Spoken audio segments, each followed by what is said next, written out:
Looking for stories that are fresh and new? Dark fantasy, humor, space exploration, time travel, cyberpunk, alternate history, and more. They're in the L. Ron Hubbard Presents Writers of the Future anthology. From 24 award-winning authors and illustrators, plus art and writing tips and bonus stories. L. Ron Hubbard Presents Writers of the Future. Buy your copy at galaxypress.com, Amazon, or wherever books are sold. Looking for something new in dark fantasy, humor, space exploration, time travel, alternative history? They're in the L. Ron Hubbard Presents Writers of the Future anthology. Get the 10-volume box set with 159 stories and full-color illustrations, plus 34 articles with writings and art tips. Get the UPRN discount, $125 for the entire box set. That's a $60 savings for that beautiful box set. L. Ron Hubbard Presents Writers of the Future. Go to uprntalkradio.com, click on the link, and place your order.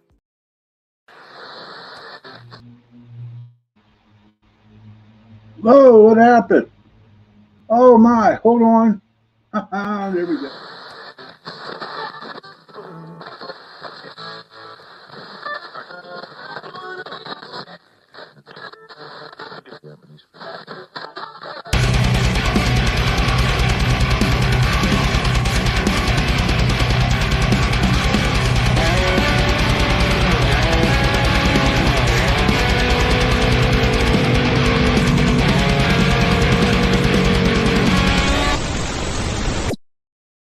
Good evening, everybody, and welcome. Hey, Johnny Freeman, good to see you. How are you? Okay, so my camera's having some messes. Hi, Virginia.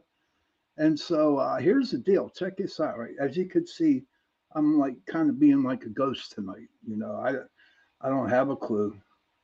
I'm telling you, it just like, so if I come in and out, okay, it's just my own personal feature on here for tonight, because it is Halloween and God only knows what's in my office. Oh, see, there I go again. But hey, Patrick Kelly, how are you? Hey, there, all you paranormalies, mates. Tell Mom I said hello, will you? Okay, so how was everybody's week? This past Saturday, we had a show with Johnny Freeman and Virginia Lanigan, and honest to God, it was great. We got a lot of good responses out of it. It was so enjoyable. And with them two, all right, they are psychics. And so we're going to have them back on maybe in November, maybe a little like before December. And we're going to have a 2-hour show on psychic. You can get a psychic reading. Thank you, Patrick. That was an awesome show. But yeah, so my week's been okay. After Saturday, it was like, wow, after Saturday, this Tuesday came, and now I got my good friend coming on. I will introduce him pretty soon. But there's a couple things I want you to tell. I mentioned to you, October 28th, I will be at the Carnegie Hall, Carnegie Library in Homestead, Pennsylvania. Hey, Gary, good to see you, buddy. Hello to you, too. So 28th, I'll be at the Carnegie Library over in Homestead, PA, and I will be working with other paranormal groups. My friend Drake Bowman, he runs the Oakdale Paranormal Society, and he's been doing this for like the last 4 or 5 years, whatever. And it's a really nice thing that he does, because it's like, you go there, buy a ticket, and all the money that goes to the library for certain things, different things, which is like really, really cool. October 29th, I'll be at the Penn Brewery over there on the north side of Pittsburgh. I'll be there from 8 p.m. to 10 p.m. and I'm going to do a little presentation over there. So looking forward to that. Now, October 31st is a Tuesday night. Okay. I'm not going to have my show. Okay. I'm not. But we are having a UPRN radio Halloween party that night, and it starts at 8 o'clock.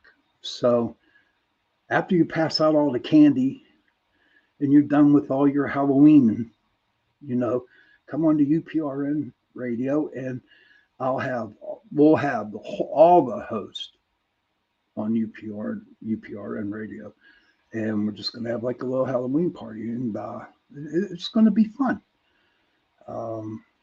So we're gonna make it. We're gonna make it. And so far, I'm not ghosting it that much. But it's getting close to that time, and my guest tonight is a very good friend of mine, very dear friend of mine, and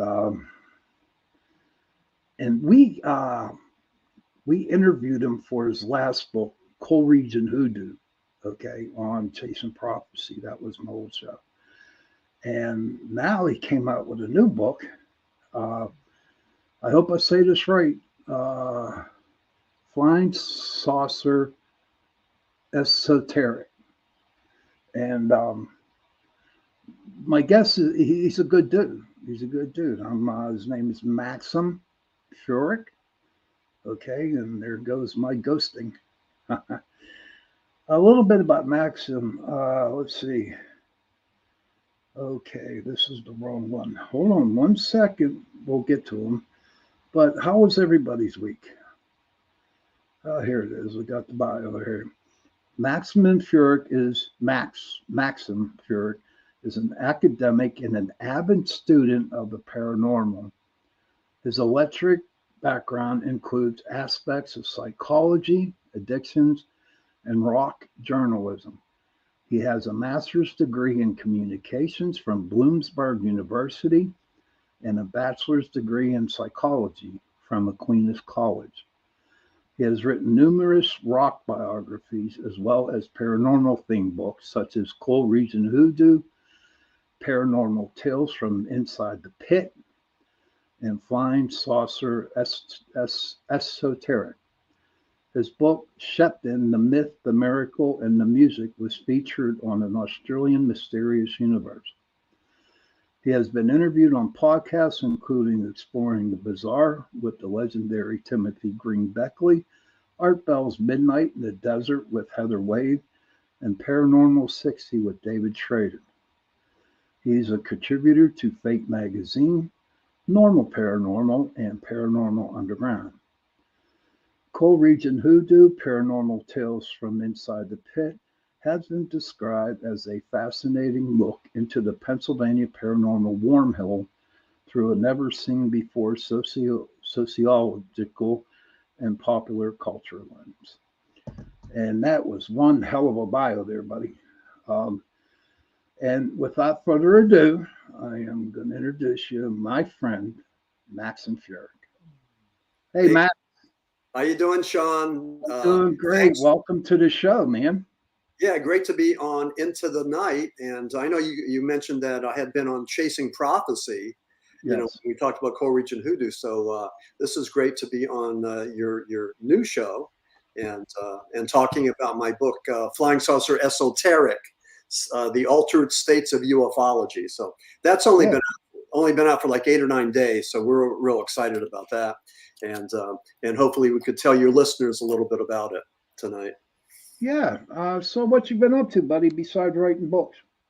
Well, 2023 has been a fantastic year for me. I mean, I've been invited to a number of Bigfoot expos. We were down in Ocala, Florida, Elysburg, Pennsylvania, and then Johnstown on September 30th. And I was there with Eric Altman from the Pennsylvania Bigfoot Society, and also Stan Gordon, who's, sort of infamous, I guess, in Western Pennsylvania. But we were on the same stage, and, that was just great to meet the people there. And, and a lot of them had heard of me, on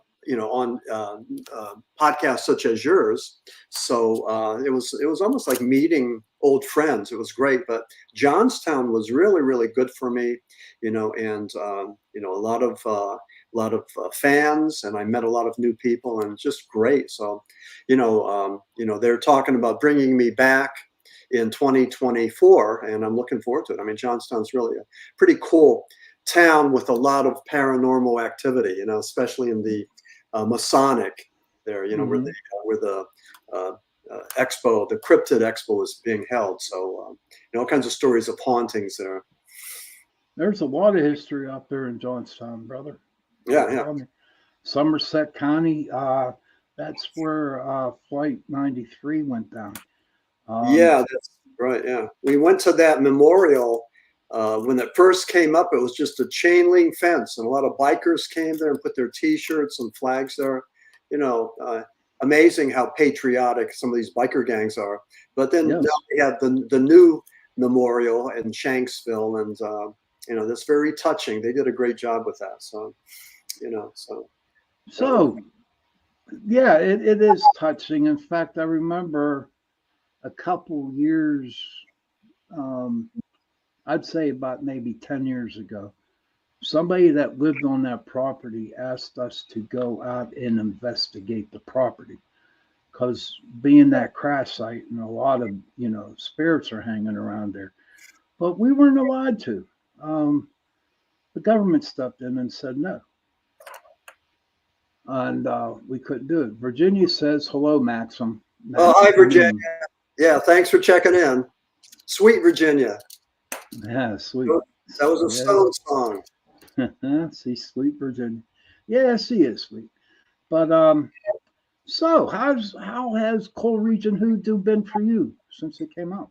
Well, first of all, like I said, 2023 was an awesome year for me. I had 2 books published, both of them by Beyond the Fray. And your listeners may know Beyond the Fray is a paranormal publishing group from San Diego. So I had Coal Region Hoodoo, Paranormal Tales from Inside the Pit. That was published 7 months ago. So it's only been out a short amount of time, but already it's been as high as number 14 on Amazon's top 100 in paranormal sciences. And now the new one, Flying Saucer Esoteric, also published by Beyond the Fray. That's only been out for, I think, maybe 7 days, maybe 8 days. So, you know, hopefully Esoteric will do as well as Coal Region Hoodoo. And as we discussed on Chasing Prophecy, Coal Region Hoodoo was my attempt to take paranormal and spiritual themes and bring them a little bit closer to the scientific. Right. And I believe that, you know, the paranormal is part of the scientific. We just don't know how. You know, when we see things in the sky, you know, apparitions and things that are, you know, that we can't explain. I think that many times there's a scientific basis for it, but at this point we just don't know what they are. You know, it could be a new kind of science and, you know, a new opening. But would that not run into like parapsychology? I mean, I mean, I can debate you on the science and spirituality bit. Okay. Now, I've known a lot of people that have tried to do things scientifically, but could not come up with results. But here's the deal behind that. Some of these scientists that I would take along on investigations, sir, were amazed that they got touched. You know what I mean? That they saw something fly in front of their face. So to me, I need to tell my people out there, and I need to tell you this, Max, is that I do not disrespect anybody and what they believe in. You know what I mean? I accept everybody for who they are and what they think. So maybe down the road, Max, they'll find some type of science that will kind of like say, hey, if we do this, this, and this, scientifically wise, maybe it will come up, you know, that it shows a spirit or an entity. Yeah, exactly. Yeah. Again, we're just waiting for data. We're hoping that the scientists and astronomers and physicists are doing their work, you know, and finding out what the new science is, you know, something that goes beyond Einstein and Hynek and John Mack and everybody else. But Sean, I remember, this is interesting. I remember when I was on Chasing Prophecy, and I talked about how I tried to get the spiritual a little bit closer to the scientific. And you kind of called me on that. You said you didn't really quite believe that. But there is one expert, Bruce Grayson. He's an expert on near-death experiences. And he talks about the connection between the spiritual and the scientific. So again, it's just, I think, showing respect for things that we don't understand, whether they be of a supernatural nature or of a spiritual nature, miracles, apparitions, demonology, miracle, whatever they are. Right. There may be scientific truth, some kind of scientific basis for it. But again, in our primitive state, we still don't know. We have technology, and we're able to go on the moon, and we're able to launch satellites and do all that stuff, and have cell phones and computers, and we've done all that. But there's so much more that we just don't know. We're doing good with the technology, but we're not doing. I think we need to do better in the scientific realm. And I'm not a scientist, so I don't know about all the hard work and effort that they put into what they do. But I think that's where all the great discoveries are going to be. When you and I are going to be on this show talking about the secret of the UFO has been revealed, by some scientists. Yeah, absolutely. See, my son is I'm just going to say microbiologist. I don't know what his correct thing is. And I know for a fact, he's a scientist. Yeah. Okay. And I know how they think. He's my son. Mm-hmm. So for say some scientist that wants to do these things, yeah, but I would have to go with the weatherman, someone that does with the weather, because a lot of it has to do with different highs and lows of the temperature in the air. Right. I was going to say too, with scientists look at the scientific method, and this year in Mexico City we had ufologist Jaime Maussan, and he revealed these two corpses, alien corpses, and so I think they were small in stature, large heads, three fingers, but anyway, they were inside these glass cases, and that's all well and good. He went before the Mexican Congress to talk about that.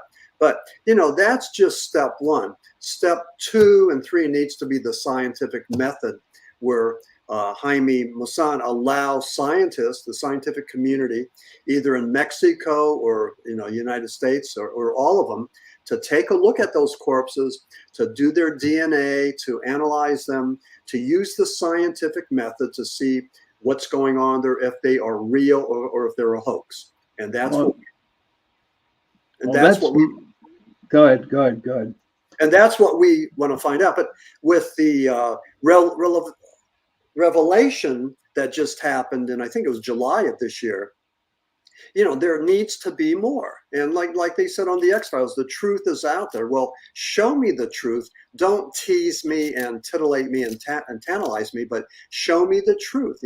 Allow those corpses to be looked at by the scientific community, and then we'll make a determination once or for all. This could be the biggest thing that's happened, since the beginning of man. But we won't know until we have access to those alien corpses.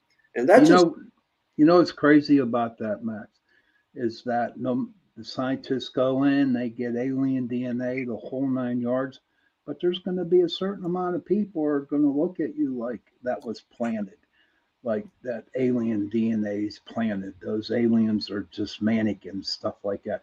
No matter how much proof that you give people, there are going to be a lot of people are going to say, no, you're right. You're wrong. That is not aliens. I know, Sean, let me give you another example. When we go up to the moon, when we go to Mars, we bring back rock samples. And what NASA does, NASA breaks down those rocks into different pieces and allows the international scientific community to take a look at them, to analyze them, and then compare notes with each other. So that's the scientific method. That's what we need to do. With whether it's, pieces of from an asteroid or a meteorite from Mars, or corpses from Peru that we're presenting presented at Mexico City. So either way, and like I'm sticking with the scientific method.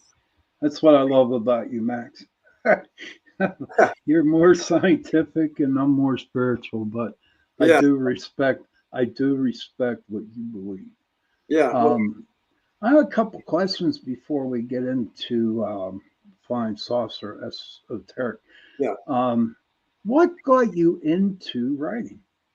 Into writing? Yeah. Well, I was, I was writing since I was 5.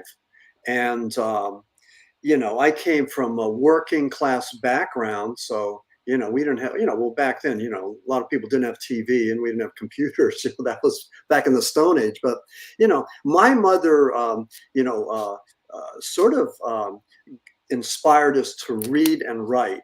We would play word games. Like we would take a piece of paper and let's say the word encyclopedia and number to 20 and try to make as many words out of the encyclopedia as you could. So we did games like that.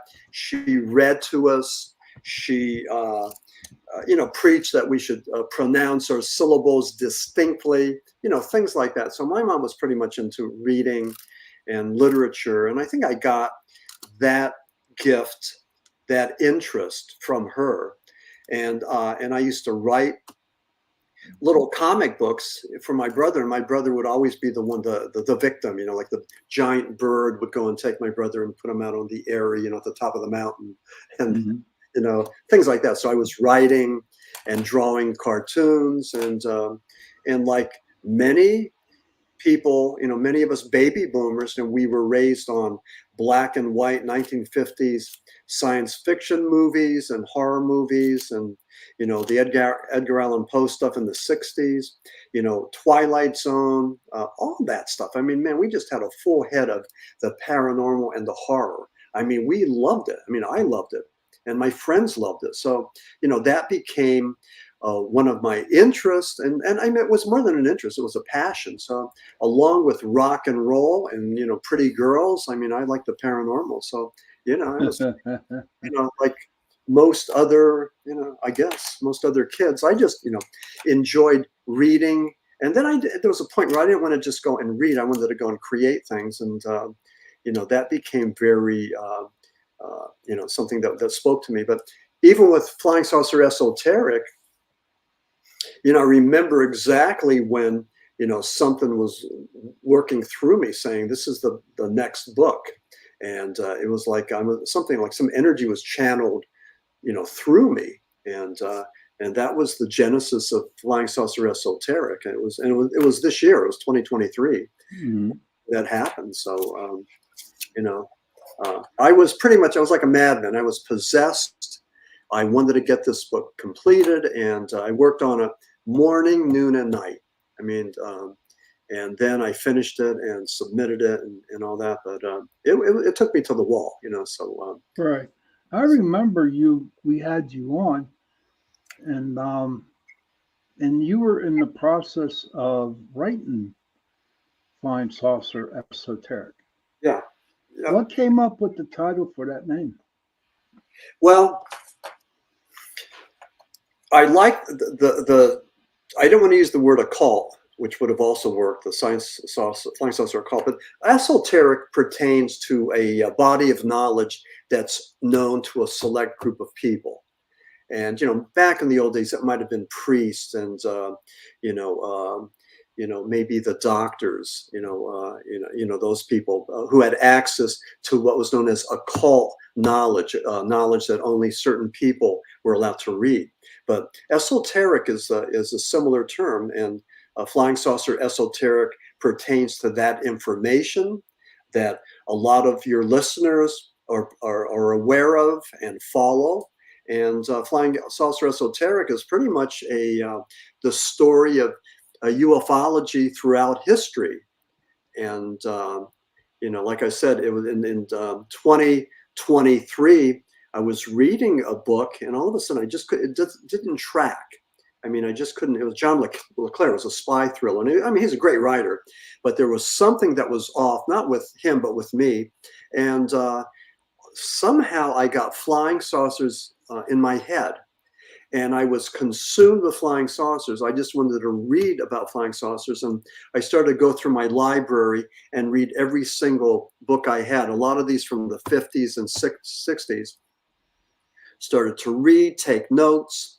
A friend of mine from Philadelphia, Charlie Phillips, brought his collection of, just an incredible flying saucer collection, and lent it to me with photographs and everything else. So Charlie just had so much to lend to this project, and but I finished it and submitted it to Beyond the Fray. Beyond the Fray is really excited. They think this book is going to make some noise within the UFO community, and already, numerous directors of MUFON have been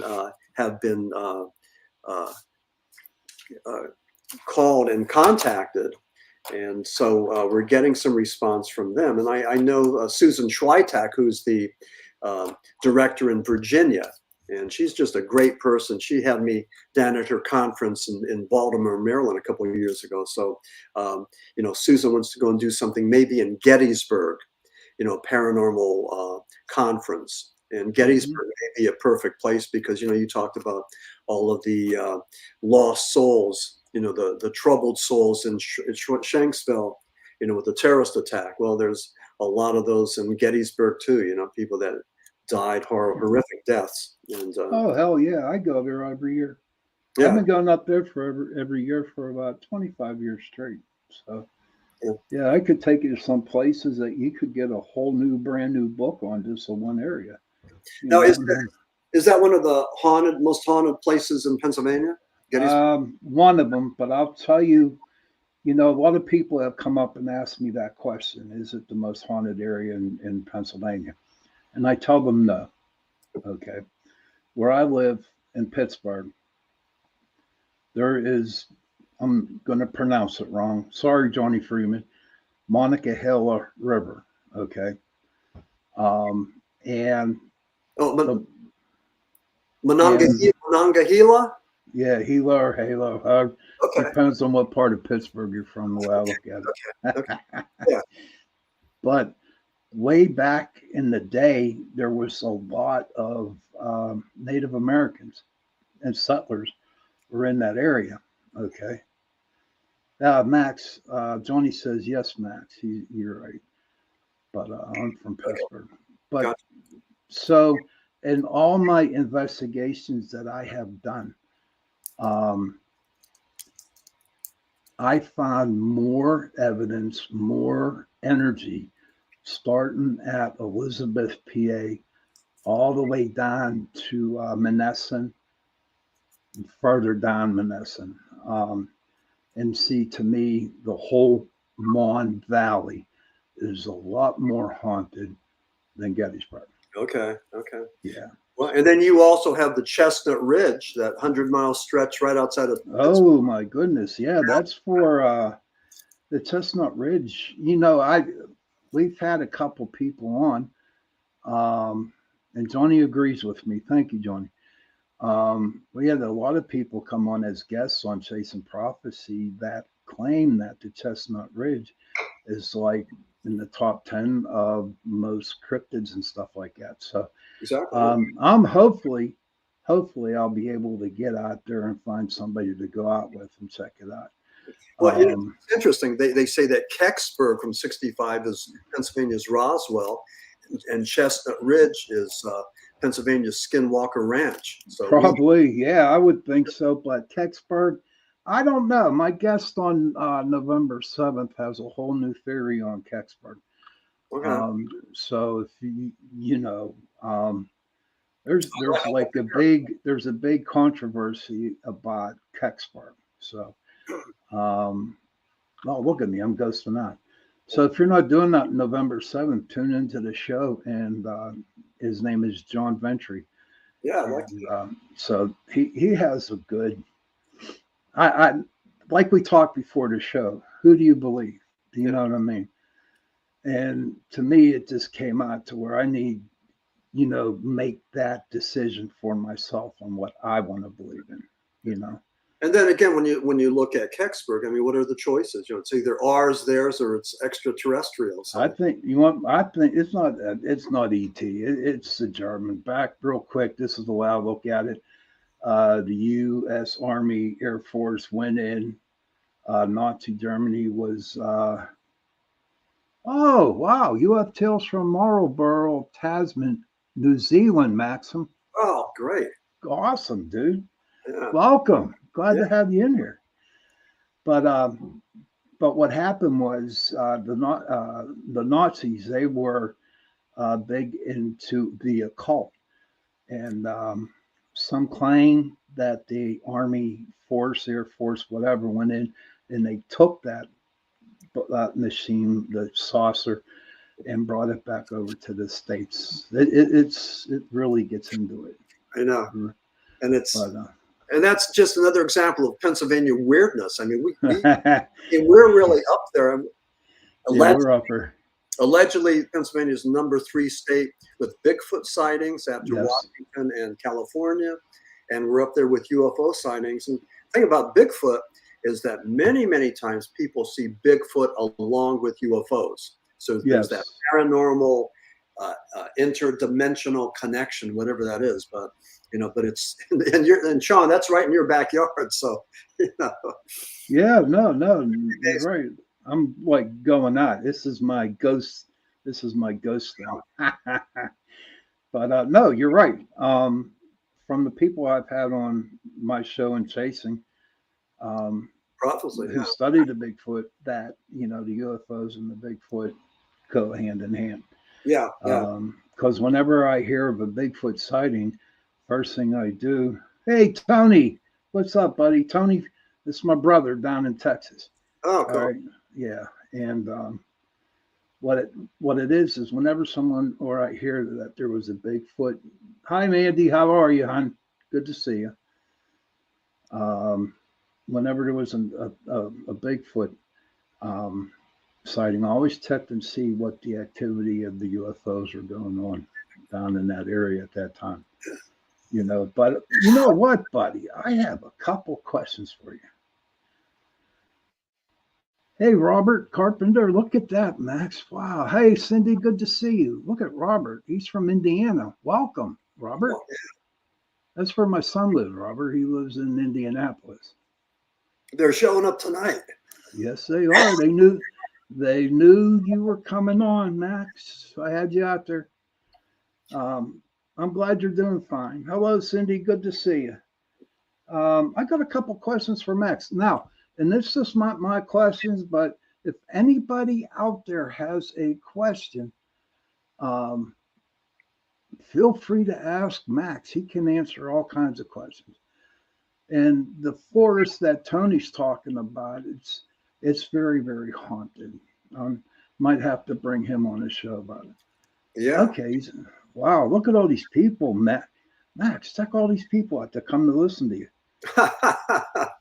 God. But I got a couple questions here. Remember, anybody out there want to ask him a question, please do. You seem to wear several hats. You have been called a rock journalist, a paranormal researcher, and a ufologist.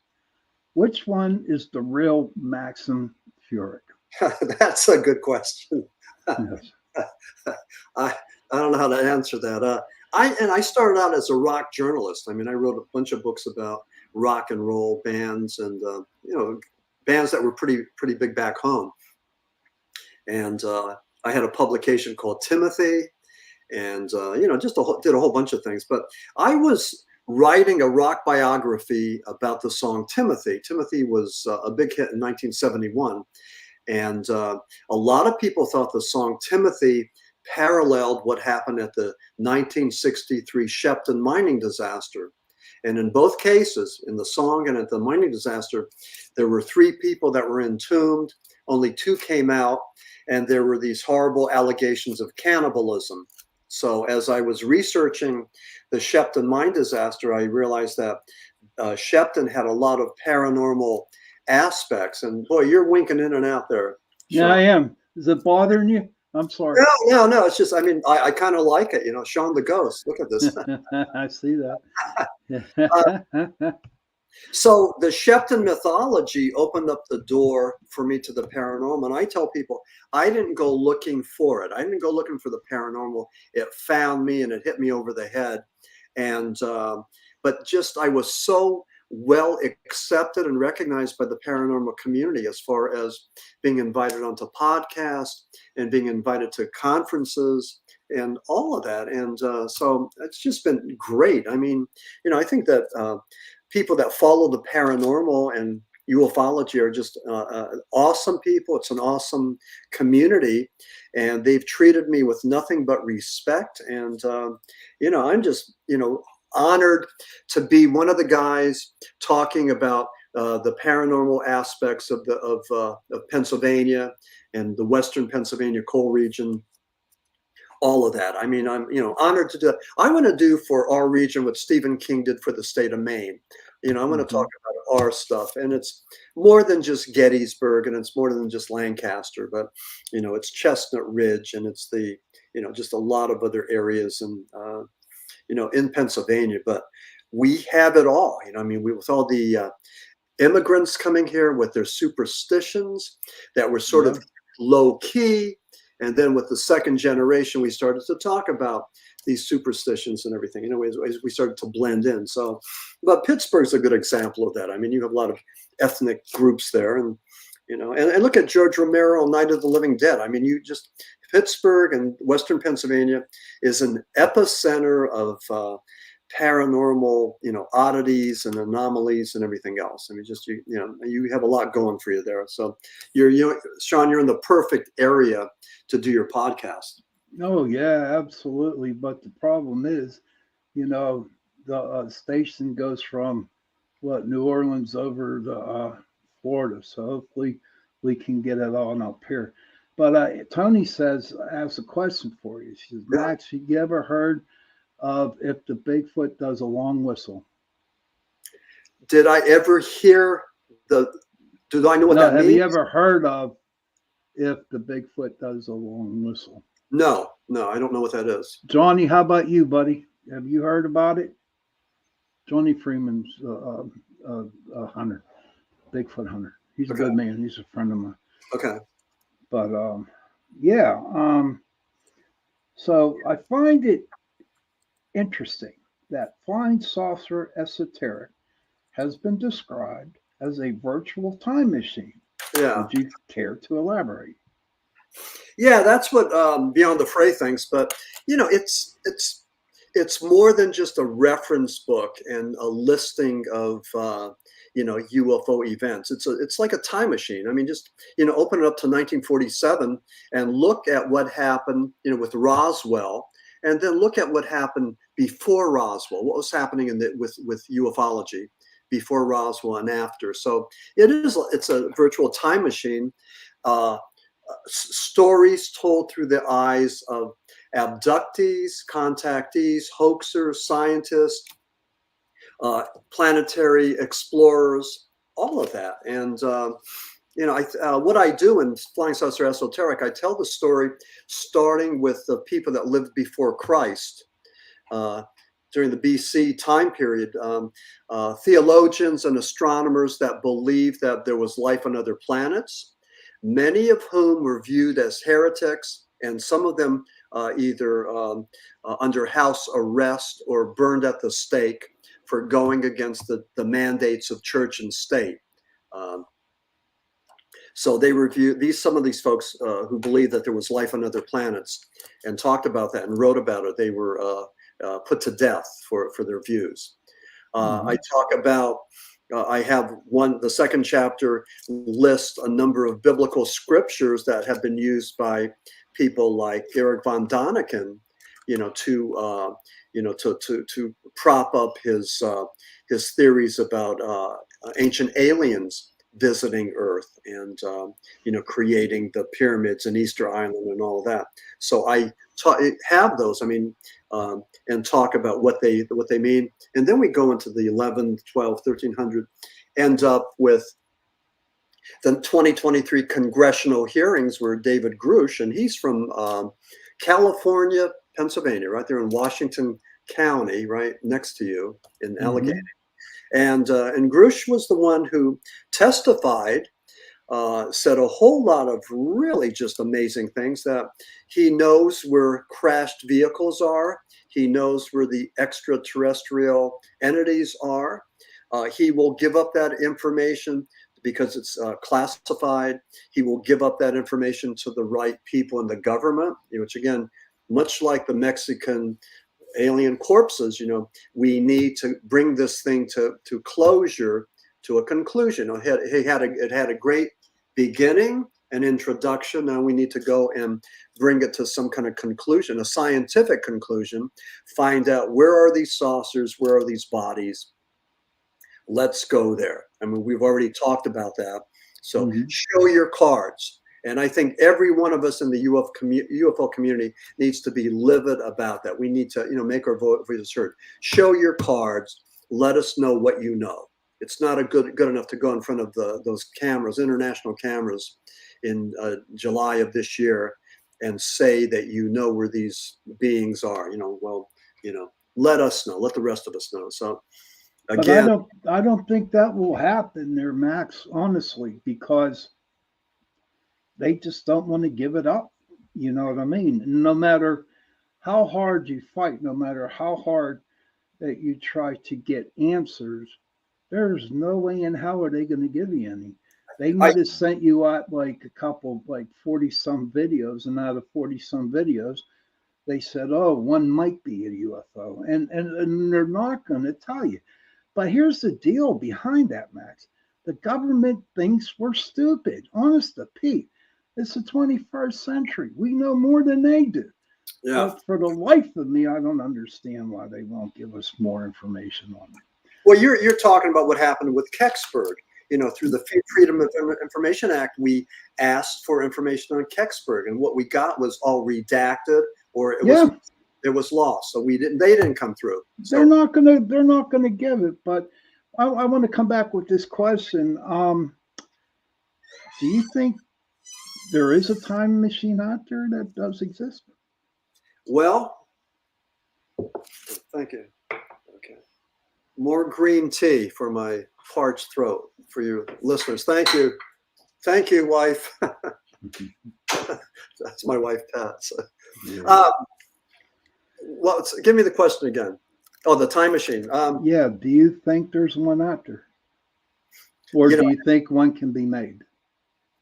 Boy, that's the $1 million question. I use the term has been used metaphorically for Flying Saucer Esoteric, but a lot of people have talked about time travel, inner dimensions, and it's a theory that I think is just a really exciting and juicy theory. And I would hope that that technology is somewhere out there and could be discovered. But think of all the wonderful books that have been written about time travel, starting with one of the geniuses. I mean, H.G. Wells wrote The Time Machine and so many other things, and his story, it is almost Lovecraftian, where you had the evil Morlocks and you had the other people, the docile people. Just amazing what H.G. Wells did in all of his, The Invisible Man and War of the Worlds and Time Machine. I mean, he covered the market. I mean, he was so good. He was like the Stephen King of the day. Stephen King comes up with all these paranormal things with psi power. Females with psi power, Carrie and Salem's Lot, and all those good books that we're supposed to be watching during the month of October. Yeah. So, but anyway, I would certainly like to hear about experiments in time travel, and that 2023 is the 80-year anniversary of the Philadelphia experiment. Yeah, I was just you're reading my mind, Max. Yeah, we come up with that question to you. Yeah. And I have so many different, attributions in Flying Saucer Esoteric to the Philadelphia experiment, and it seems to be like they're all in numbers in twosome. Like, for example, Dr. Morris Jessup was connected with Carl Allen from New Kensington, Pennsylvania. Carlos Allende, the mysterious gypsy from New Kensington. Fred Tracy, my friend from Derry, New Hampshire, he was connected to Admiral Forrestal, who was connected to MJ12. Forrestal committed suicide. But and then Al Bielak, who claimed that he was the one that pulled the switch on the Eldridge in 1943, creating the Philadelphia experiment. But Al Bielak and Phil Schneider were connected. And they started to go around to these different conferences talking about the USS Eldridge and talking about the Montauk Project and the Dulce Wars. And this thing just got bigger and bigger and bigger. So I don't know, but excuse me. I want to tell your listeners that I'm getting over COVID, so that's why the raspy throat. But one thing I want to say about Al Bielak, who claimed that he was aboard the Eldridge, that he was the director at Montauk, that he did time travel, to different, to the future and all this stuff.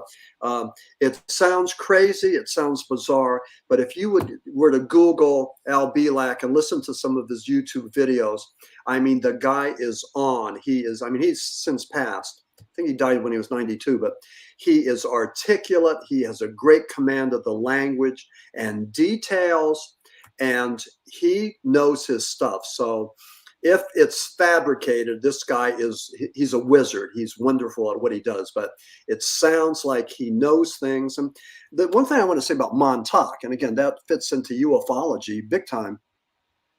If in fact the government was experimenting with a whole lot of weird things around World War II, which they were, the Manhattan Project was one of them, Enrico Fermi's plutonium rod experiment in the University of Chicago, underneath the auditorium, that was another one. The Philadelphia experiment was one. And then, according to Al Bielak, the Philadelphia experiment changed the name and went to Long Island, where it was centered there in Montauk, where they would experiment with mind control and time travel. And we know that around that time period, LSD came into being, and the CIA had been using LSD for experimentation, for control, to see if it had any kind of a military application. Did a whole lot of unethical things with, dosing scientists with LSD without them knowing that. So even just MK Ultra, Virginia, she's right. MK Ultra, yeah. Yeah. So here's all these things that attributed to the government, and it makes sense to me that there would be an epicenter of mind control experimentation, and why not Montauk and Long Island? Why, if in fact there's a place where they store the bodies, why not Wright-Patterson, or why not Roswell? So we have identified some of these locations, and I don't know. I believe there's some truth to the Montauk project. Just what the amount of truth there, I just don't know, and neither do you. And I wish we did. So right now, real quick, to the people out there listening right now, what is the Philadelphia experiment? Oh, okay, yeah. Well, first of all, like I said, it's the 80-year anniversary of the Philadelphia experiment. But what happened was, according to the legend, there was a technique called degaussing. During World War II, these Allied ships would go through the Atlantic, and the Germans had laid down these mines, and the magnetic pull from the Allied ships would trigger these bombs, and they would explode. Sink the ships, destroy the ships. So what they did was they found a way to neutralize that. The Gauss, a unit of measurement for magnetism is called a gauss. So they would degauss these ships by wrapping coils around them and then sending electrical charge. So that would neutralize the ship, making them invisible to these undersea mines. Philadelphia experiment allegedly was a degaussing experiment that went wrong. They used too much magnetism. And what happened was, according to the thing, the Eldridge was teleported from Philadelphia to Norfolk, Virginia, and back. People died. People became insane. The movie showed people that were sailors that were melted, blended into the bulkhead, into the iron, the steel, and that was just like the most horrific scene, from that initial movie. Movie came out in, I think, 1956. And then what happened was Al Bielak, and I'm looking for my notes here, motion picture, 1984 it came out. Al Bielak claimed that he saw it in 1985, and it triggered repressed memories, and he realized that he was on the Eldridge at the time. So that's the storyline. He said that him and his brother were aboard, and so there's been 3 motion pictures. There's been the movie. There's been a documentary. It's in my book, Coal Region Hoodoo. And I think what I add to the Philadelphia experiment was my relationship with Fred Tracy. And my cousin Jim Furek, who was in the military, he knew Fred Tracy. Cousin Jim was living in Derry, New Hampshire, so he introduced me to him, and I drove up there and I spent a weekend with him, interviewing him, and he had information claiming that the Philadelphia experiment actually happened, that there were documents from Admiral Forrestal, acknowledging that the Philadelphia experiment did happen, and towards the end of the war, and so. It's just interesting how it went from the Philadelphia experiment to the Montauk project, and then with Phil Schneider to the Dulce Wars. It just got, and then what's interesting too is, I find it interesting, but Morris Jessup, who played a key part in the Philadelphia experiment, and Admiral Forrestal and also Phil Schneider were all found dead. Now, Schneider looked like he died from a military, style strangulation. Jessup, it looked like he committed suicide in his car. That was in a parking lot in Miami, Florida. And Forrestal was being treated for depression at the Bethesda Hospital, and he was on the 14th floor, and he threw himself out and committed suicide. Again, all these deaths are questionable. Forrestal, if he was being treated for depression or psychosis, why did they put him on the 16th floor instead of the first floor where he would be safer? But and also with Morris Jessup, he was supposed to be revealing information about the Philadelphia experiment. The next day, he was going to be talking to his friend, Dr. Valentine, and so he was found dead. An alleged suicide. That's kind of crazy there, Max. Honestly. And everybody out there, you seriously need to go and Google if you're really interested in the Philadelphia experiment, and read it out and come up with your own theories on what you might think. Yeah, it's not going away. It's not going away. And it's really interesting. But I mean, Philadelphia experiment is all about secret World War II experiments, time travel, teleportation, mind control, just a whole, government cover up. I mean, just a whole lot of it. All the boxes are marked. So, Philadelphia experiment. But the other thing too is when you talk about Pennsylvania, the Pennsylvania hoodoo, I mean, Night of the Living Dead, the Blob, and the Philadelphia experiment. That's all of our stuff, right. Pennsylvania centric, our stuff. And these are some of the, most bizarre and most classic motion pictures. If imitates life, then we certainly did that with those 3 motion pictures. That, I mean, just amazing. I mean, I know most of your readers are probably not from Pennsylvania, but those that are listening really need to realize that Pennsylvania is a weird state. It's a paranormal state. I mean, that we are. I got a question for you, my friend, and then it's 8:54, so in 6 minutes we're going to take a 2-minute break, Okay. maybe 2.5-minute break. But okay, where's it at? I wrote these down. I'm telling you, I'm just like, there's so many questions. You know what I mean, there, buddy. Okay, where's it at? Oh, here it is. This is your second book published by Beyond the Fray Publishing. Didn't they also publish your last book, Coal Region Hoodoo? Yeah, they did. Tim Renner, he's the Bigfoot guy from Pennsylvania. He told me about Beyond the Fray. I was looking for a publisher. My book before that was Somebody Else's Dream. It was a rock and roll biography that I completed during the hi, Cindy. That I completed during the pandemic of 2020. I needed a project because I was going crazy, but that was my book. And then I needed to get another publisher who was into the paranormal, and that I'm really pleased with Beyond the Fray. They seem to be treating me pretty good, and I like working with Jeff, the publisher. So, two books in the same year, and like I said, Coal Region Hoodoo is just like, I mean, this is the book. I mean, if somebody's looking for a good read, a Halloween read, I mean, get Coal Region Hoodoo. It's just like a tremendous book with a whole lot of, UFOs, UAPs, Bigfoot, hauntings, demonology, Philadelphia experiment. And it has it all. But that's pretty good.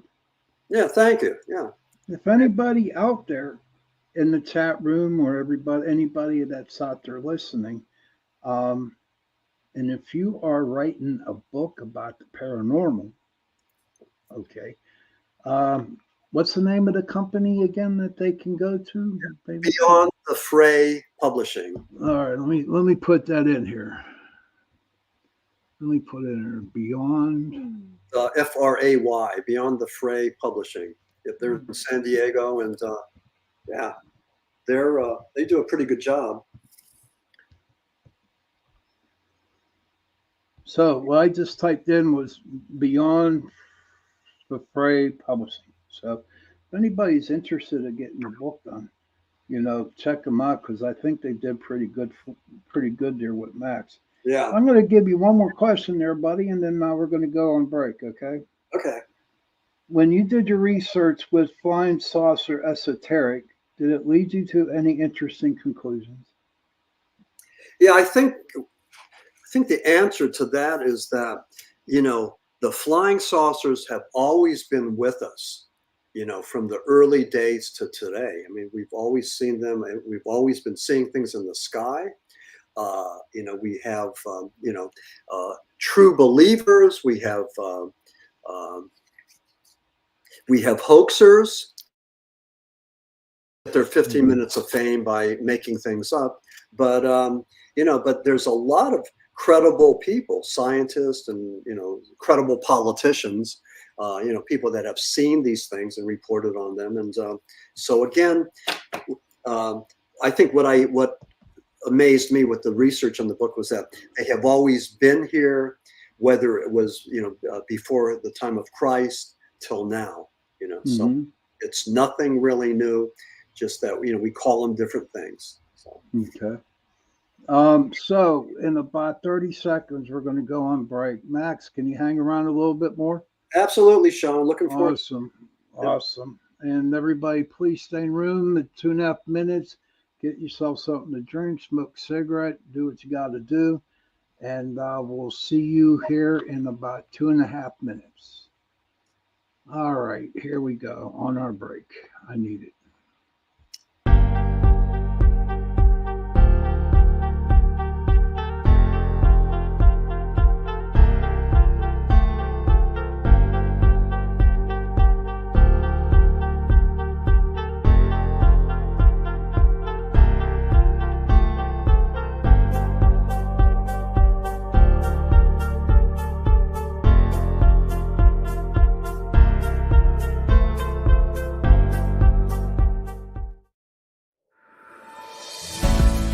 Looking for stories that are fresh and new? Dark fantasy, humor, space exploration, time travel, cyberpunk, alternate history, and more. They're in the L. Ron Hubbard Presents Writers of the Future anthology. From 24 award-winning authors and illustrators, plus art and writing tips and bonus stories. L. Ron Hubbard Presents Writers of the Future. Buy your copy at galaxypress.com, Amazon, or wherever books are sold.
Hey, welcome back to the second hour of Into the Night with Sean Kelly. I hope we had a very, very interesting first hour of the show. There's a couple things, though, I just want to bring up. Again, like I did at the beginning of the show, for the people who just popped in. August 28th, I'll be at the Carnegie Library doing an investigation with a bunch of other paranormal groups. August 29th, I'll be at the Penn Brewery from 8 p.m. to 10 p.m. Doing a little thing, little thing like I do here on the show.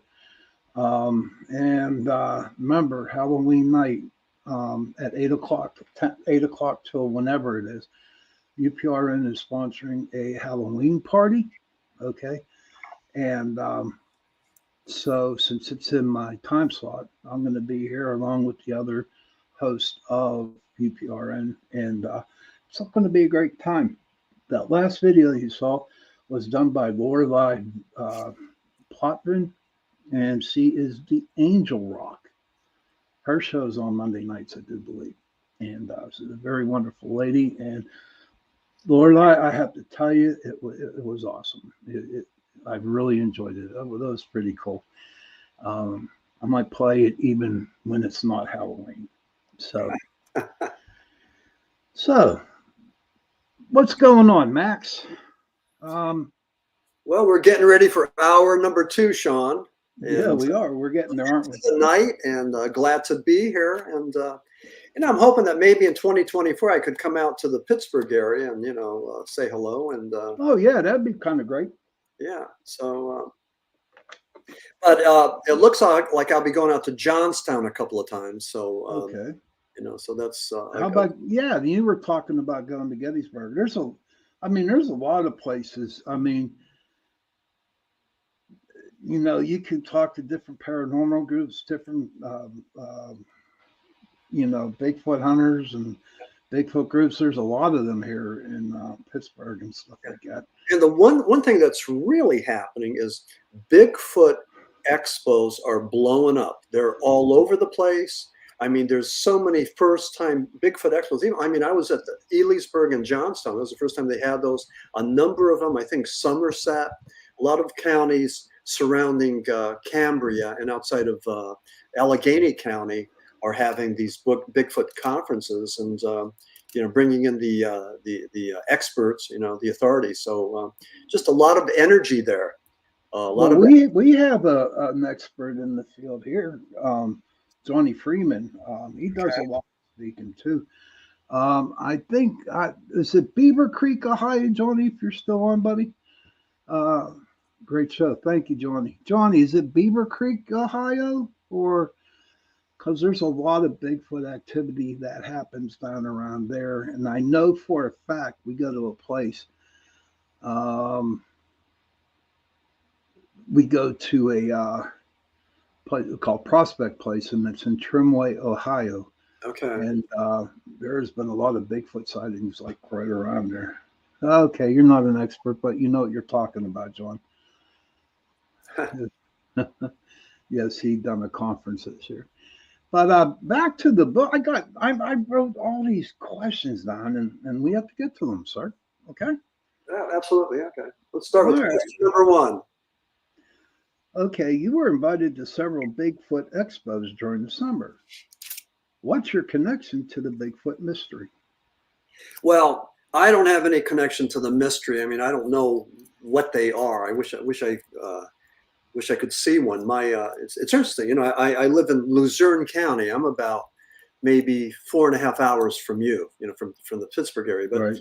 my neighbor, a couple months ago, we went out to dinner, and my neighbor said that he saw Bigfoot. Actually, he saw two Bigfoots. There was a black one that was taller than the cinnamon color Bigfoot, and he looked at him. They turned around and looked at him. Not that like they were afraid, but they were curious, and then turned and walked, not like human beings. So I put him in touch with Eric Altman. Yeah, Eric's a good dude.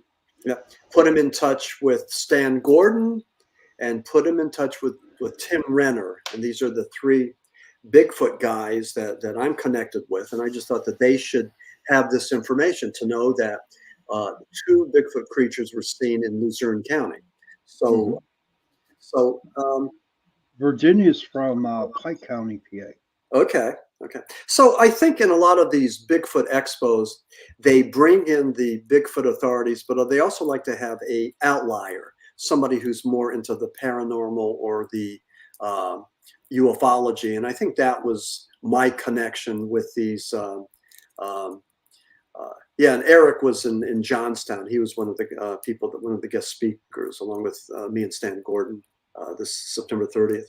But they like to have people like me because I think I present maybe another viewpoint about Bigfoot creatures, you know, being maybe interdimensional, something like that. So, but irregardless, I mean, I've been well accepted and, by the Bigfoot community, and they're just a great bunch of people with a lot of energy and just amazing. The one in Ocala, Florida, in April of this year was amazing. And although I wasn't one of the presenters, I was interviewed by a paranormal station in Tallahassee, and we talked about Coal Region Hoodoo, which was just amazing. We had a lot of people, a lot of response to that. So, if you look at the communities, the Bigfoot, the ufology, the paranormal, we're not bad people. You know what I mean? Right. We're good people. Yeah.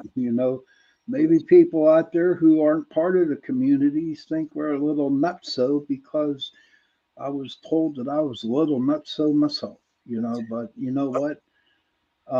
I believe that whenever something happens, that you're supposed to take that path in order to do what you're doing. Like you told, getting to the UFO, getting into the paranormal, and all of a sudden you're writing books about it. You know what I mean? So, I mean, who knows where I'm going to go? Like I did 18, 19 years. I had Pittsburgh Paranormal Society from 2006 up to 2022. Okay. So I was getting kind of like really old. It wasn't as fun as it used to be. But during that time, I started doing radio, and doing paranormal. I mean, podcasting, and and like I want to start setting my sights on podcasting and stuff like that because I find it very, very interesting about it. It's just all around. My eyes, 5 years ago, when Chasing Prophecy came out, I did not know a damn thing about aliens. I didn't know a damn thing about Bigfoot, nothing like that. Okay. And now I do. And I met a lot of the people who are really big in the community. So I don't know. I feel like I've been blessed with it. You know what I mean? Oh, absolutely. Yeah. Well, you're in a great position. You know, you have a great voice. You have, great resume. Having had the Pittsburgh Paranormal Society, I mean, you know everybody. So yeah, it's just you're on a pathway, and and good for you. I mean, this is just great Yeah, being. just good for you. Good for Johnny in Virginia and my friend Tony down in Texas. I'm telling you what, Max, I'm going to have to hook you up with Tony. And I'm telling you, he goes to this forest down, I want to say San Antonio, I'm not sure. Okay. And the stories he could tell you about that down there is like crazy, crazy, crazy. And I forgot to say hello to my friend Christopher Moran. That's my friend from England. Okay. He stays up late just to listen to the show. Okay. You got him and So, the guy from New Zealand. That's pretty awesome. yeah, that was pretty cool too, huh? Yeah. And okay, so I got a couple more questions here. All right. Okay, you frequently mention that Bigfoot and UAPs have a unique commonality. What exactly is that? Yeah, I think that in both cases, there's flesh and blood people that want to find the body of the Bigfoot, and the nuts and bolts people that want to find the craft, the flying saucer, the UAP, and we haven't after all these decades. So a lot of people like John Keel and Jacques Vallée and myself believe that there might be some sort of interdimensional connection, that maybe Bigfoot and UFOs somehow shapeshift in and out between parallel universes or other dimensions and manifest here. Again, we don't know, but that's a prevailing theory. They talk about by location of Bigfoot.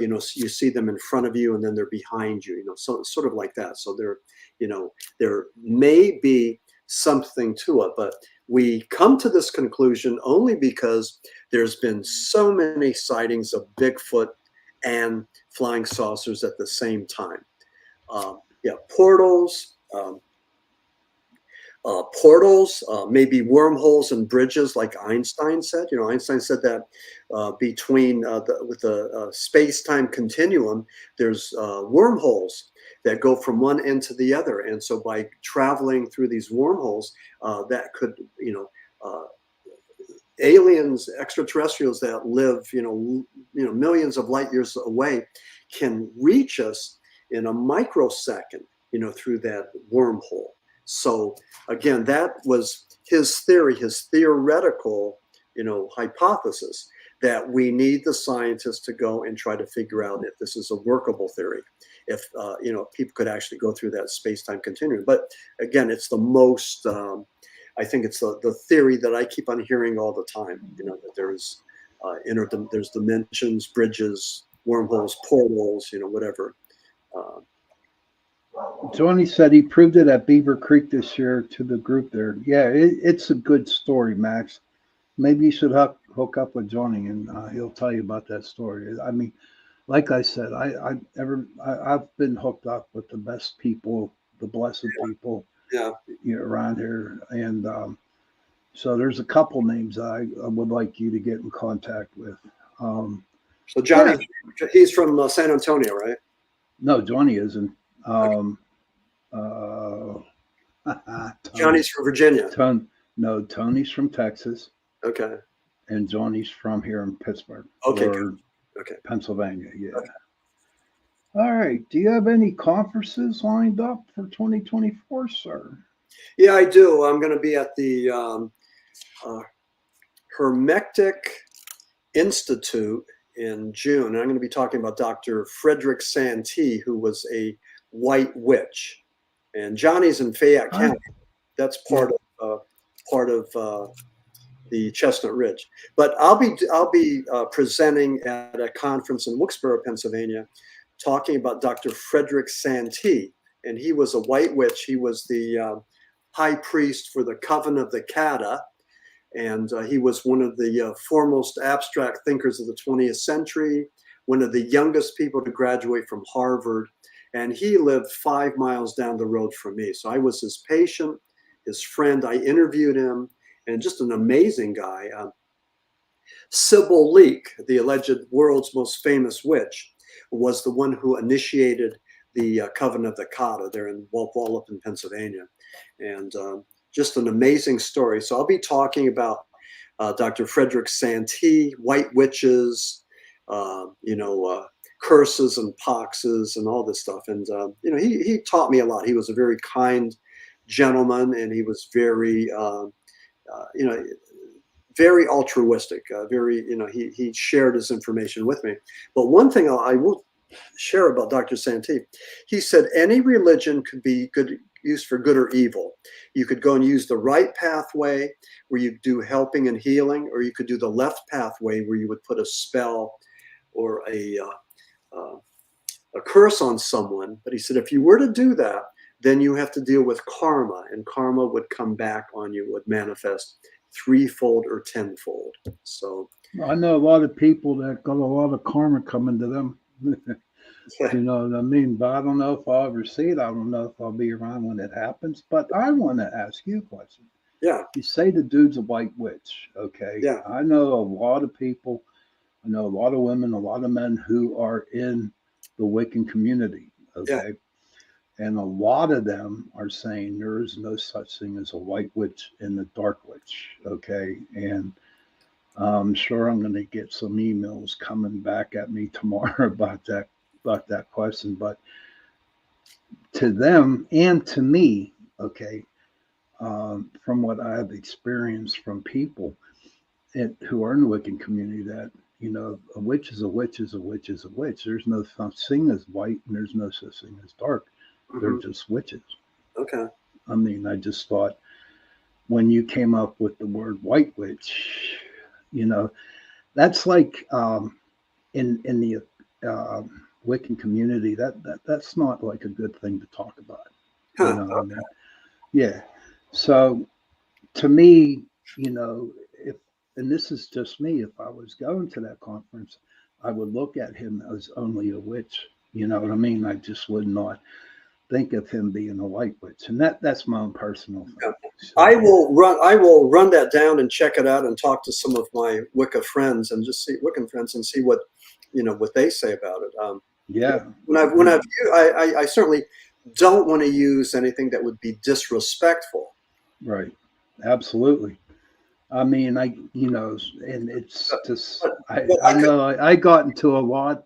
Not as shouting matches, but I got into a lot of, debates, back to back, not confrontations, but good debates about it. So I think a good working definition would be something like this. I think a white witch, and I think of some of the Christian folks down in the Lancaster area that could possibly use the Bible to put a spell on their neighbor's cow, or maybe on their neighbor's pregnant wife, to do something, that not so good, something malevolent.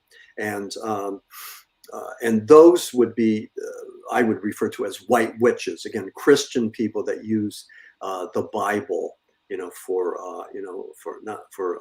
for good purposes, but for casting spells. So I've never heard that one before, my friend. Okay. Can you some kind of explain that a little bit more? Well, just, having interviewed Dr. Santee, who was a member of the Coven, and talked to some of his people. And, I was able to go and put together a narrative. I contacted a number of witches.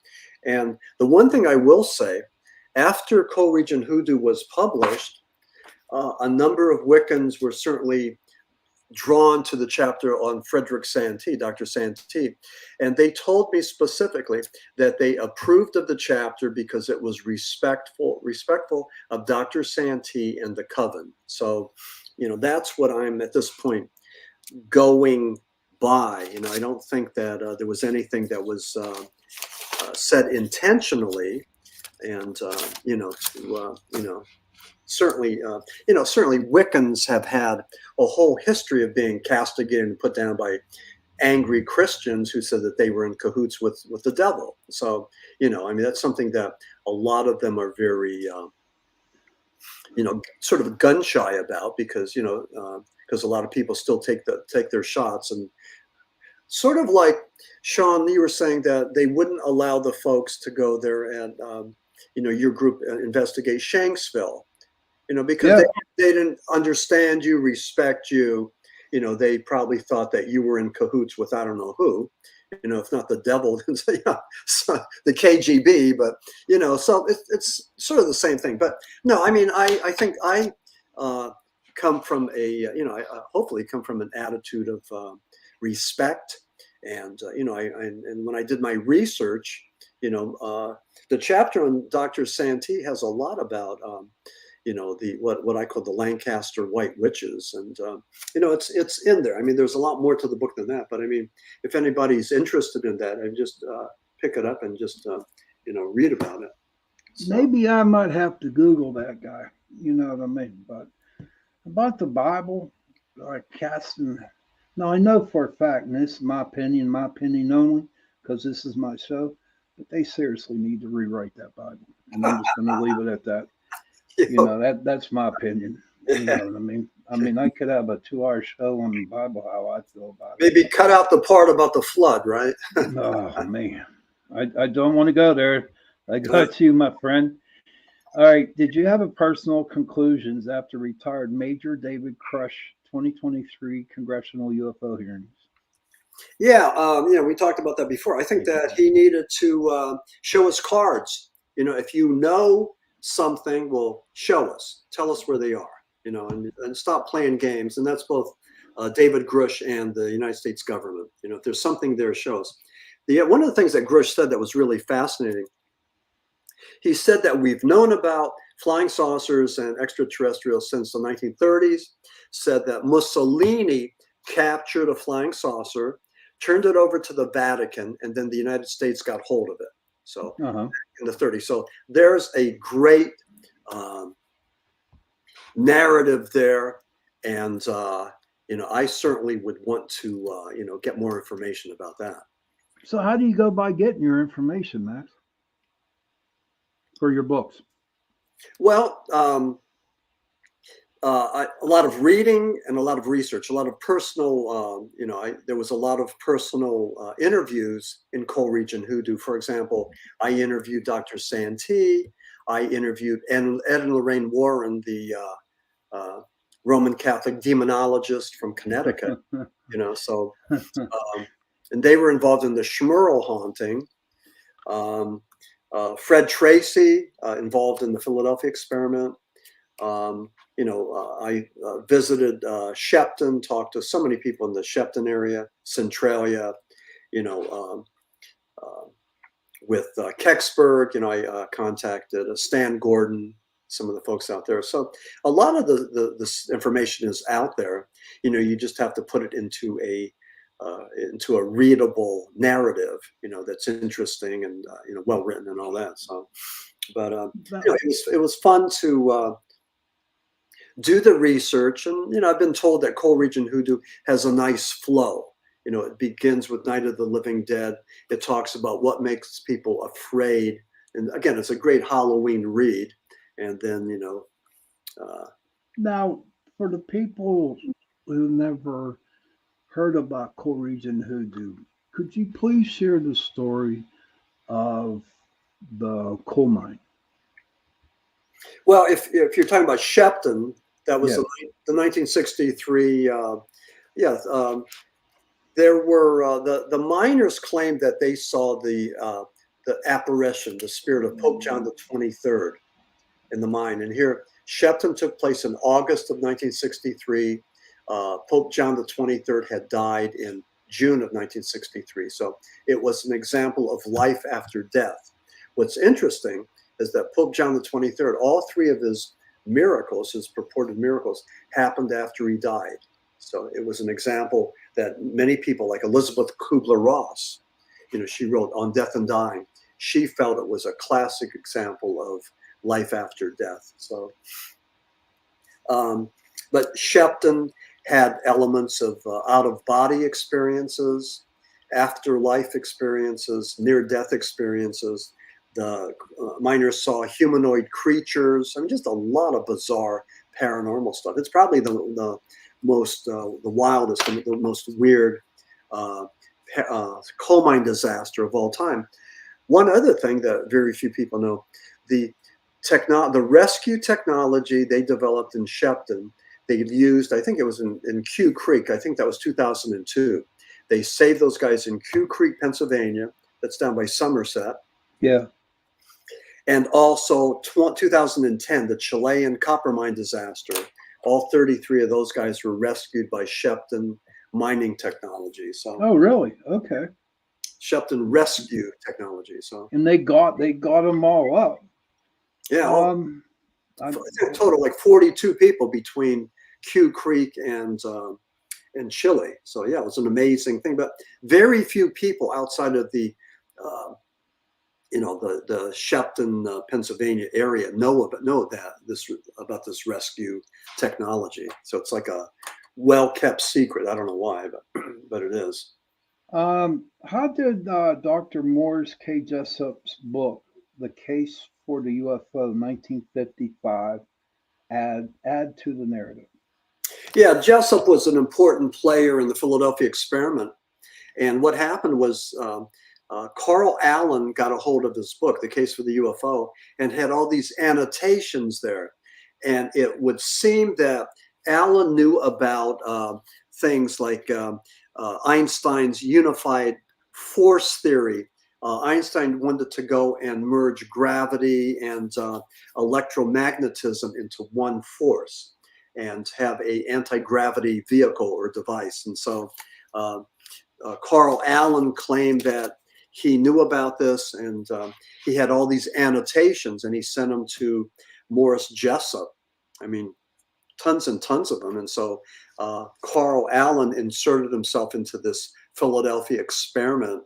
And then the government, the United States government got involved in that and wanted to know what Morris Jessup knew about anti-gravity, propulsion systems. And again, we talked about this, but Morris Jessup was going to reveal what he knew about these devices and killed himself the day before. So, it just, that didn't make sense because, he was going to go and do the big reveal with to his friend, Dr. Valentine. That never happened. So, we talked about that the last time that you were on the show. And there's a lot of people think that he did not commit suicide, that he was like kind of killed. Yeah, right. Yeah, exactly. Yeah. He came too close to the truth. So, why do you think that the government, it just simply wants to hide this crap away from us? Is it for money? Is it for when you talk about the government, don't talk about the president, the Congress, and the Senate. Talk about groups, almost like rogue groups, like the CIA, the FBI, and all these other groups that we don't even know about. They are being funded with black ops. There's monies for these groups that are maybe hidden in these reports. So they're funded, and you could see that funding documented, but we don't know exactly who these groups are, who they're accountable to. So a lot of these, I think, are just sort of rogue in the sense that they're autonomous. They don't have to fess up to a whole lot of government entities. So I think you have a lot of these groups there that are doing this, calling the shots, whether it's with Dr. Morris Jessup or Admiral Forrestal or any of the other people, Phil Schrader. I don't know. Too many people have died mysterious deaths, and you wonder why. You wonder why. So Johnny Freeman says, absolutely, it's called the alphabet groups. Mandy says, cool, I am interested in learning all I can about mining back in the day, because my adopted dad, his dad was a coal miner. Yeah. Don't know much about it. Yeah, if Mandy could maybe get a copy of my book, Shepton, The Myth, Miracle, and Music. It's out there on Amazon, but check that out. That talks all Oh, about. let's do that. How do I spell all that crap? Okay. Shepton, Sheppton. S-H. And let me hang on. Let me just hang on. Let me just get a book. All right. I don't know, everybody. What does everybody think? You got all them books back here. Maybe I should. Here's one for Shepton. Mandy Shepton, The Myth, Miracle, and Music. Just Shepton. Yeah. The Myth, Miracle. Yeah. And music. I'm typing this in, okay, and I'm going to give it to everybody so they can get it. I'm not a good typer. So I'm wearing my Shepton hat too. So there you go. Everybody, I just put in the name of the book, The Shepton, The Myth, The Miracle, and the Music. I don't know. It's all pretty interesting. It's interesting because Pennsylvania, as far as coal, I mean, we fueled the Industrial Revolution. It was on the backs of all the workers, soft coal and hard coal. So, I mean, we did it, more than West Virginia or any other state. It was Pennsylvania. When you look at the statistics, the tonnage, just amazing. Those miners were like indentured servants. And then we had the breaker boys, little babies, little kids that were like maybe 8, 9, 10 years old, working the mines, getting maimed and hurt. And, the thing that really upset me when I heard about it, there were laws in America to protect animals before we had laws in America to protect children. So really, I didn't know that. Really, yeah. So, but speaking of coal miners, it was perfect coal to make steel. Yeah. Definitely, John. But my very first show I had on a long, long time ago, I have a friend that lives up in Montana, and he has 2 silver mines. Okay. And I had him on this show, and it was about Tommy knockers. Oh, yeah. Okay. Okay. And the Tommy knockers, it was like a myth that came over from the Cornwall miners. Like England, they came over, and I was wondering, sir, did you hear of anything about Tommy knockers in your, doing your research? The only thing that I came across was that Stephen King wrote a book called The Tommy Knockers that might have been something that he lifted from H.P. Lovecraft, and I think. Well, my friend out in Montana tells me that they do exist. Okay. And what exactly are the Tommy knockers? What they are is that they're like little elf people, like little people. Okay. And they go into the caves and or the mines, and whenever there's going to be like an avalanche or something that happens in the mines, they warn all the other miners to get out. Okay. And all they do is leave them cigarettes, tobacco, and some food. Yeah, Stephen King wrote The Tommy Knockers in 1987. And in the story, the residents of Haven, Maine fall under the influence of a long-buried alien spacecraft buried in the woods. So that was the thing. Can you imagine all the spacecrafts out there in the woods right now? Holy mackerel. No, yeah, I know. I mean, and all the Bigfoot people that say that there's a lot of Bigfoot are out, instead of going through the portal, they probably just hang around here. You know what I mean? I really believe, and this is my theory, is that Bigfoot are more afraid of us than we are of them. And that's why that there's really not too much, stuff that has happened to people. I know there are a couple of incidents that happened with the Wolfman or not the Wolfman or the what's the dog one? Dogman. Dogman. Yeah, and we have those up here in Pennsylvania too. There, Max. Uh-huh. Johnny says his grandfather went in mine to work at. What he did was tend the mules. You know what I mean?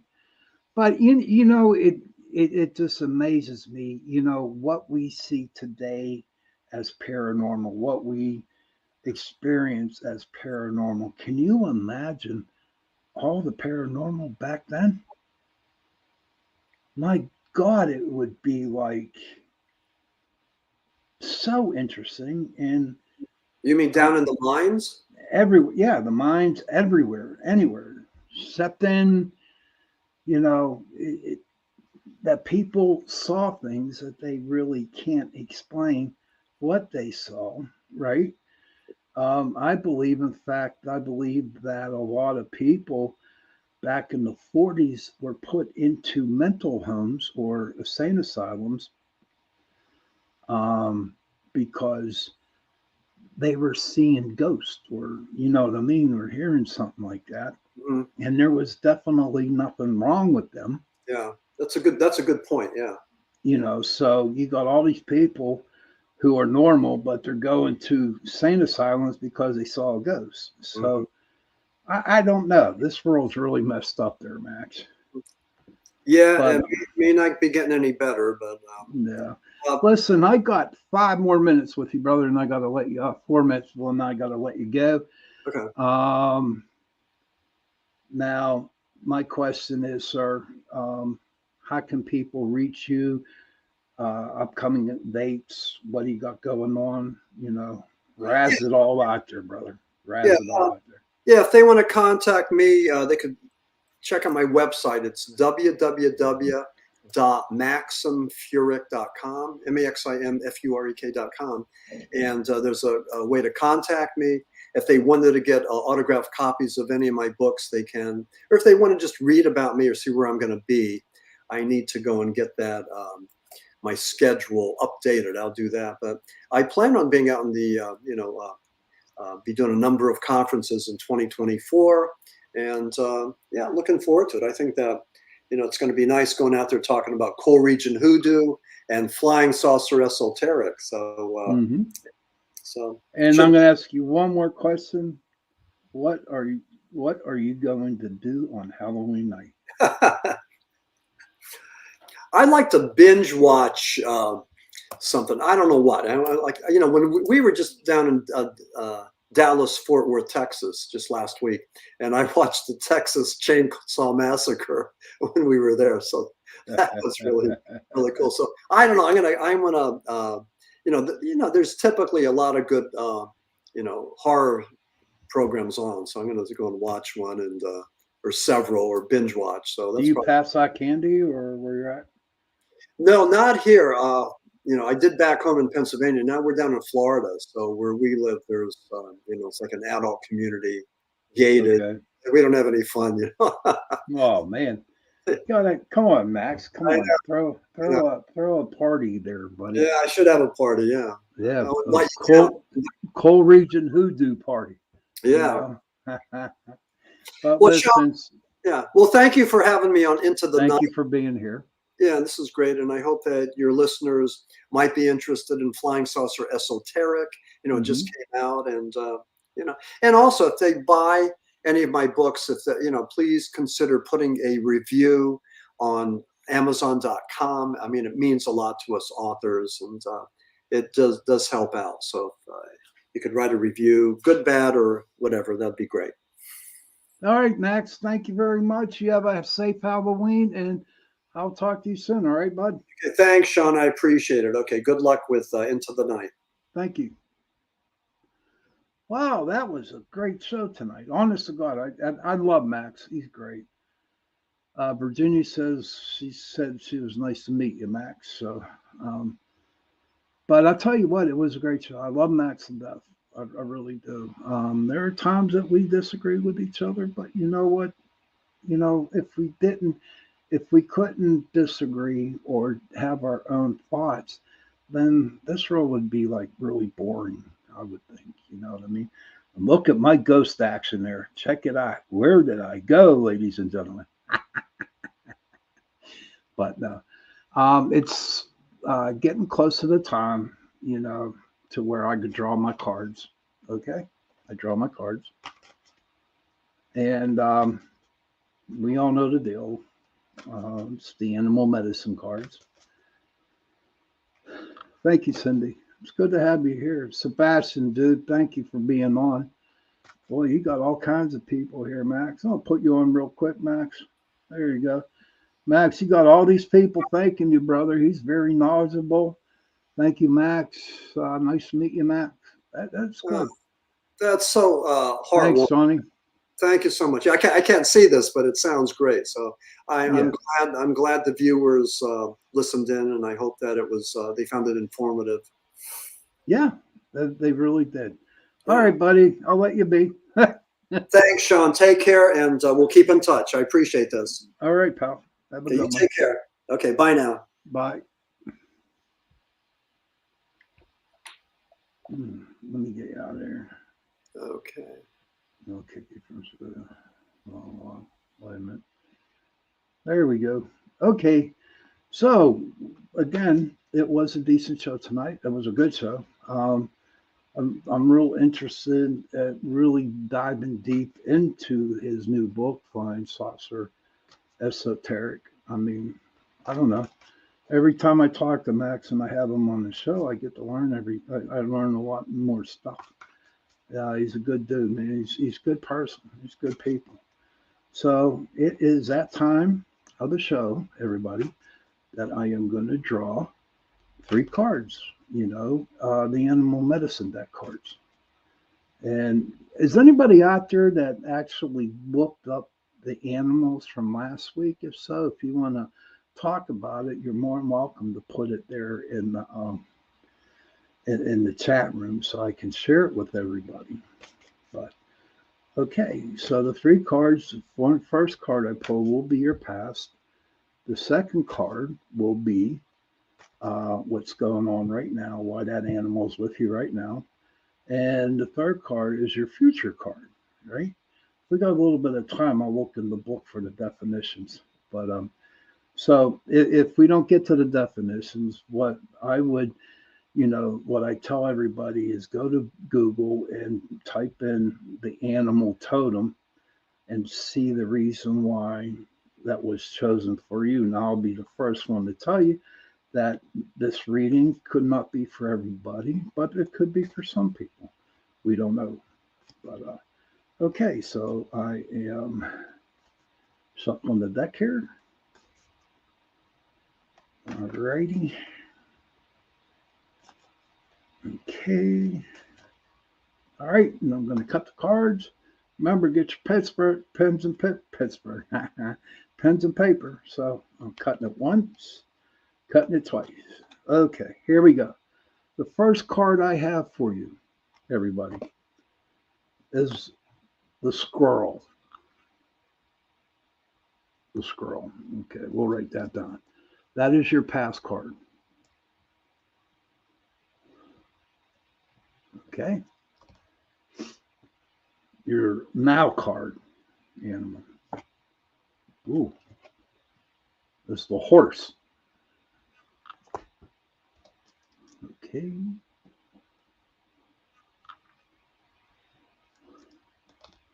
And your future card is the mouse.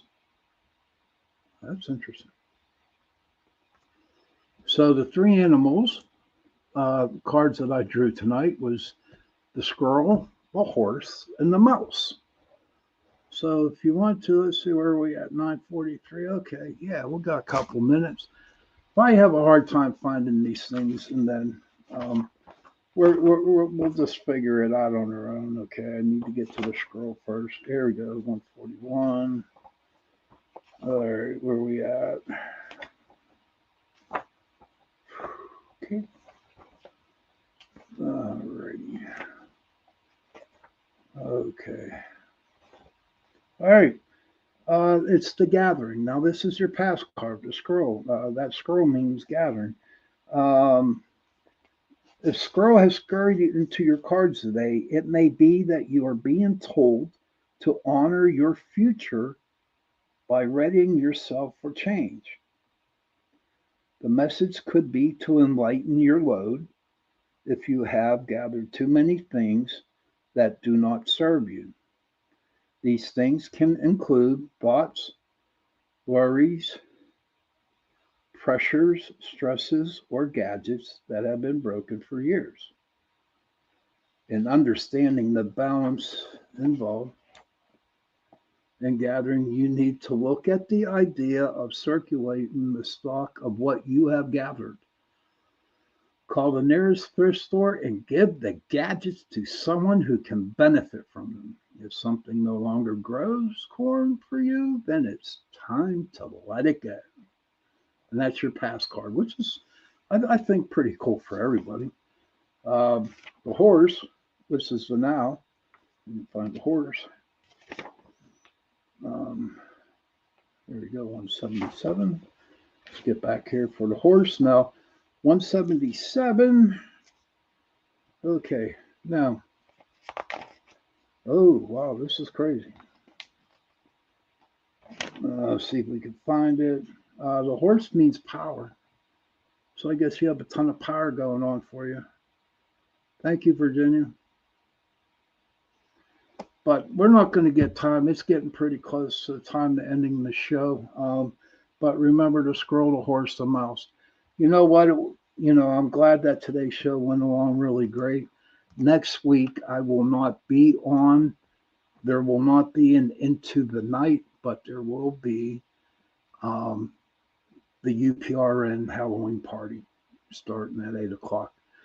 And again, if you have any questions that you would like to ask about Max and his books or something like that, give me an email or talk to me, and then I'll make sure it gets back to him. And if you want any of his books, go for it. I mean, he's a good author. You got good stories to tell you.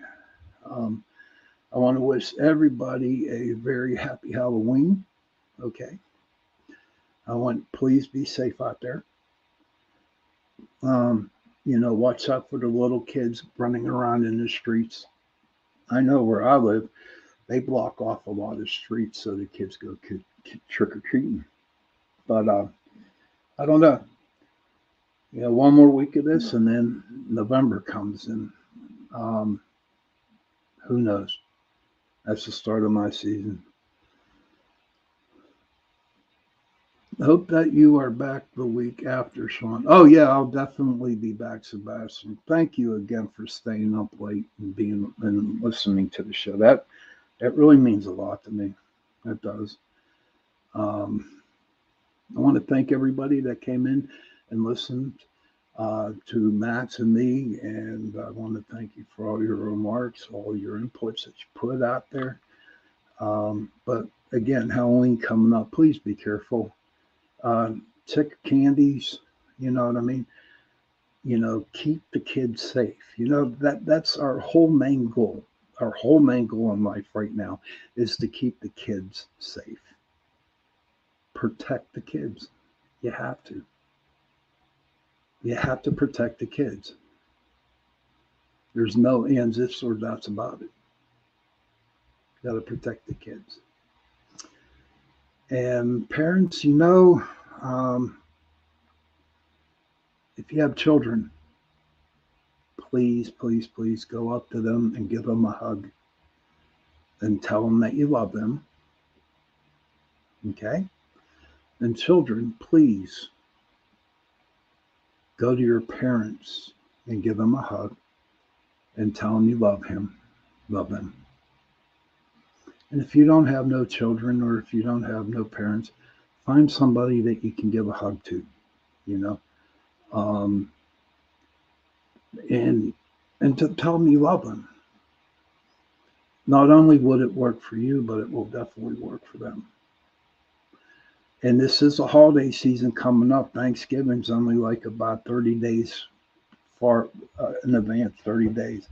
And this is a real hard time for everybody who when it comes to the holiday season, because everybody is depressed um, and all kinds of other negative things that happen. And if you see somebody hurting, please, I ask you, please, just sit with them. Please sit with them and talk with them. And if they don't want to talk, just sit with them. And on that note, everybody, let's see what we got. On that note, I want to wish everybody again a happy Halloween. Thank you for coming on and listening to Max Furek on Into the Night with Sean Kelly next weekend, next Tuesday. We'll have our Halloween show. All the guests will be on here. And everybody have a good night. And on that note, before I go, thank you, Lord. I also, on the second hour, I forgot I had to put this in. That I want to thank my sponsor, Carnation, for sponsoring the second half of this show. I truly appreciate it. Good night, Sebastian. And everybody, good night. Good luck. Happy hunting. Let me get to my thingy. I'll play that one more time.